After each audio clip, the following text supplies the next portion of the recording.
Friends, कैसे हैं आप। उम्मीद करती हूँ अच्छे ही होंगे। तो आज मैं आपको एक स्पेशल टॉपिक करवाने वाली हूँ। ये वैसे 11वीं क्लास का है, लेकिन हर एग्ज़ाम में बहुत ही आवश्यक है। मुझे इतने साल हो गए बच्चों को पढ़ाते हुए, मैंने देखा कि उनकी यही समझ में नहीं आता कि कार्यपालिका, विधान पालिका और न्यायपालिका का आपस में क्या संबंध है। इसके सदस्य कार्यपालिका के हैं या विधान पालिका के। तो इन सभी कन्फ्यूज़न को दूर करने के लिए मैं स्पेशल ये टॉपिक आपके लिए लेके आई हूँ। ऐसी पॉलिटिकल की वीडियो के लिए बने रहिए मेरे चैनल के साथ। चलिए मेरी वीडियो की तरफ।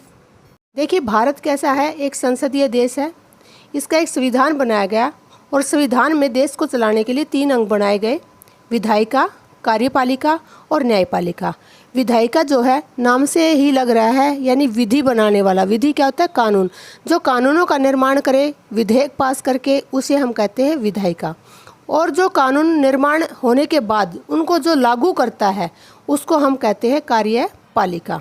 और अगर उन कानूनों को कोई तोड़ने का प्रयास करता है तो उसको जो है न्याय का काम कौन करता है? न्यायपालिका। तो सबसे पहले हम आते हैं विधायिका के ऊपर। विधायिका के क्या हैं? 2 अंग हैं, केंद्र और राज्य। केंद्र मतलब पूरे देश के ऊपर जो कानून बने वो केंद्र के हैं, और राज्य आप सभी परिचित हैं। अलग अलग राज्यों में अलग अलग सरकारें होती हैं और वो अपने तरीके से अपने राज्य को चलाती हैं। अब इसके अंदर, केंद्र के अंदर क्या होती है? संसद। और राज्य के अंदर क्या होती है? विधान मंडल। जो सदस्य संसद में चुने जाते हैं वो एमपी कहलाते हैं, मतलब सांसद कहलाते हैं। और जो सदस्य विधान मंडल में चुने जाते हैं वो एमएलए मतलब विधायक कहलाते हैं। उसके बाद मैं बताती हूँ कि संसद के भी 2 पार्ट हैं, लोकसभा और राज्यसभा। ठीक है। और विधानमंडल के जो 2 अंग हैं, विधानसभा और विधान परिषद। विधानसभा हर राज्य में होती है। जैसे भारत में 28 राज्य हैं तो 28 राज्य के अंदर विधानसभा है।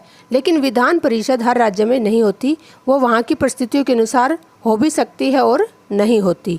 इसके अंदर क्या है? विधानसभा 3 केंद्र शासित प्रदेशों में है।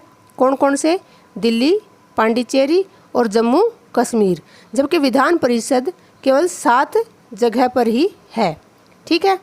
देखिए, प्रश्न ये उठता है कि केंद्र तो है, लेकिन राज्य में भी जो है दोनों की सरकार होती है। केंद्र सरकार भी काम करती है और राज्य सरकार भी काम करती है।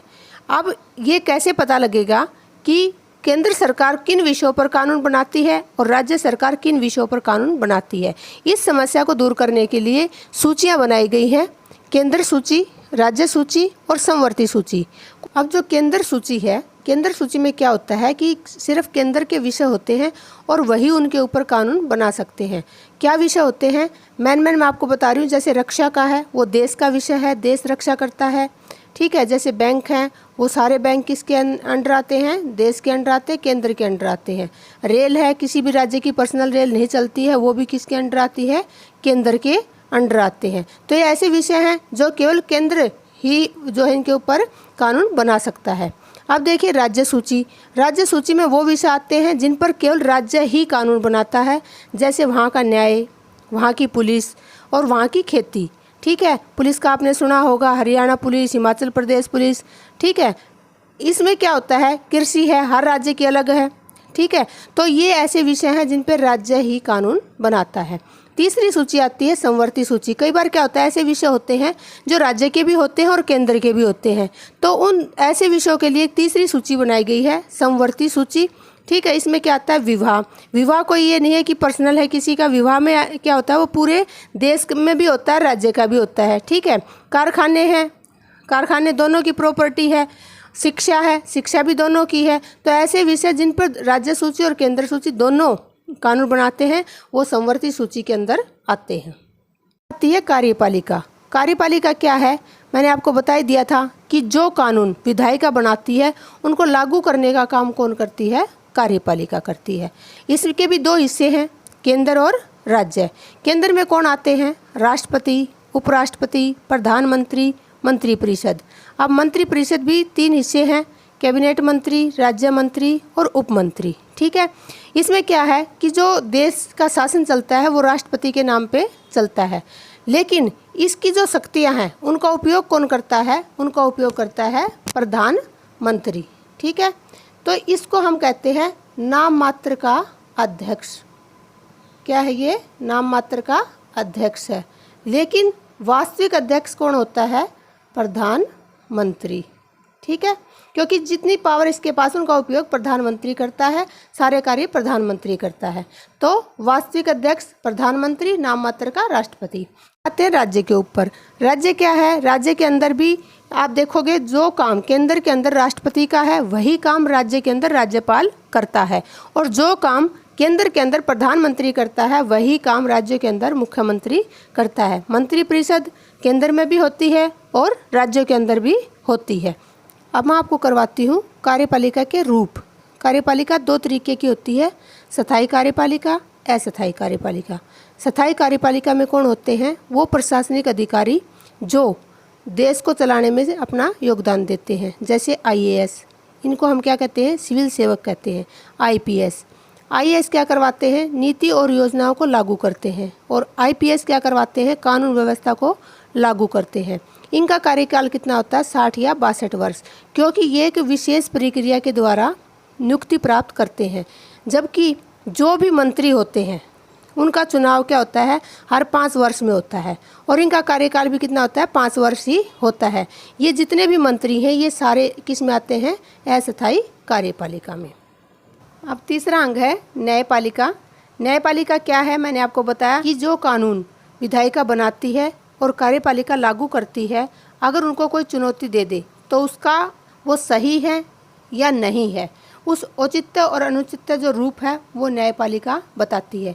या कोई उन कानूनों को तोड़ने का प्रयास करता है, उन कानूनों का उल्लंघन करता है, उनका न्याय भी न्यायपालिका द्वारा किया जाता है। न्यायपालिका की 2 विशेषताएं हैं, एक तो एकीकृत है और दूसरी क्या है? स्वतंत्र है। स्वतंत्र होकर ही न्यायपालिका न्याय कर सकती है, अगर वो किसी के दबाव में रहेगी तो वो न्याय नहीं कर सकती। और एकीकृत का क्या मतलब है? यहाँ पर एकीकृत का मतलब ये है कि पूरे देश के अंदर, ये किसी राज्य या केंद्र की नहीं है न्यायपालिका, ये जो है पूरे देश की एक ही है, लेकिन उसके सोपान अलग अलग हैं। हम जब सबसे पहले हमारे साथ कुछ अन्याय होता है तो हम जाते हैं जिला न्यायालय में, अगर वहाँ पे हमें लगता है कि न्याय नहीं मिला तो हम उच्च न्यायालय में अपील कर सकते हैं। और अगर उच्च न्यायालय में भी हमें लगता है कि हमारे साथ न्याय नहीं हुआ या फैसला जो है हमारे अनुसार नहीं आया, हमारे हक में नहीं आया, तो हम सर्वोच्च न्यायालय में उसकी अपील कर सकते हैं। सर्वोच्च न्यायालय जो है सबसे बड़ा न्यायालय है और इसका फैसला जो है अंतिम माना जाता है। सर्वोच्च न्यायालय भारत की राजधानी दिल्ली के अंदर है। और उच्च न्यायालय जो हैं वो कितने हैं? उच्च न्यायालय 25 हैं पूरे देश के अंदर। ठीक है, इसके साथ साथ एक मुख्य पॉइंट मैं आपको बता रही हूँ कि अनुच्छेद 50 में कहा गया है कि जो कार्यपालिका है और न्यायपालिका है उनका पृथक्करण है। मतलब क्या है? इनके आपस में कोई संबंध नहीं है। क्यों नहीं है? क्योंकि अगर ये दोनों का आपस में संबंध होगा तो कार्यपालिका जो भी नियम लागू करेगी और अगर कोई चुनौती देता है तो न्यायपालिका क्या करेगी? इसी के पक्ष में फैसला दे देगी, तो फिर न्यायपालिका का कोई फ़ायदा नहीं है। इसलिए इन दोनों को पृथक्करण यानी अलग अलग रहने की बात कही गई है। देखिए इसमें क्या है कि कई बार क्या होता है कि हमारी समझ में नहीं आता कि एक ही व्यक्ति, जैसे मैं बता दूं लोकसभा के अंदर प्रधानमंत्री है और कार्यपालिका के अंदर भी प्रधानमंत्री है, तो ये विधायिका का सदस्य है या कार्यपालिका का सदस्य है, ये चीज़ें हमारी समझ में नहीं आती। तो मैं इसको क्लियर कर दूं कि देखिए जब चुनाव होते हैं लोकसभा के, राज्यसभा के, तो सभी लोग क्या होते हैं? सांसद कहलाते हैं चुनाव के बाद। ठीक है, लेकिन जब उनको प्रधानमंत्री कोई मंत्रालय दे देता है तो वो किसके सदस्य हो जाते हैं? कार्यपालिका के सदस्य हो जाते हैं। तो वो किसके हुए? जब वो सांसद बने तो विधायिका के सदस्य हो गए, और जब उनमें से मंत्री बने तो वो किसके सदस्य हो गए? कार्यपालिका के सदस्य हो गए। ठीक है, तो वो एक ही समय में कार्यपालिका के सदस्य भी हुए और विधायिका के भी सदस्य हो गए। अब क्या है? विपक्ष में बैठे सदस्य विधायिका के सदस्य होते हैं। विपक्ष में कौन बैठते हैं? आप सभी को पता है, जो पार्टी बहुमत नहीं प्राप्त करती वो क्या कहलाता है? विपक्ष कहलाता है। अब जो पार्टी सत्ता में होगी वो अपने ही लोगों को क्या बनाएगी? मंत्री बनाएगी। ठीक है, तो वो मंत्री बन गए, वो तो चले गए कार्यपालिका में, लेकिन विपक्ष मंत्री कभी नहीं बनता, तो वो क्या रह गया? वो विधायिका रह गया खाली। ठीक है, जब वह संसद में बिल पास करने जाता है तो वह विधायिका के रूप में, और जब अपने मंत्रालय में बैठकर काम करता है तो कार्यपालिका के रूप में होता है। कौन होता है ये? संसद में बिल पास करने कौन जाएगा? मंत्री। मतलब कहने का ये, जो मंत्री चुने जाते हैं जब वो संसद में बिल पास करवाने जाते हैं तो वो विधायिका का रूप हो जाते हैं, और जब वो अपने मंत्रालय में बैठ के काम करते हैं तो वो मंत्री कार्यपालिका का रूप हो जाते हैं। सिंपल सी बात है, जो व्यक्ति मंत्री चुने जाते हैं वो कार्यपालिका के भी सदस्य होते हैं और विधायिका के भी होते हैं। जो मंत्री नहीं चुने जाते वो खाली विधायिका के सदस्य होते हैं।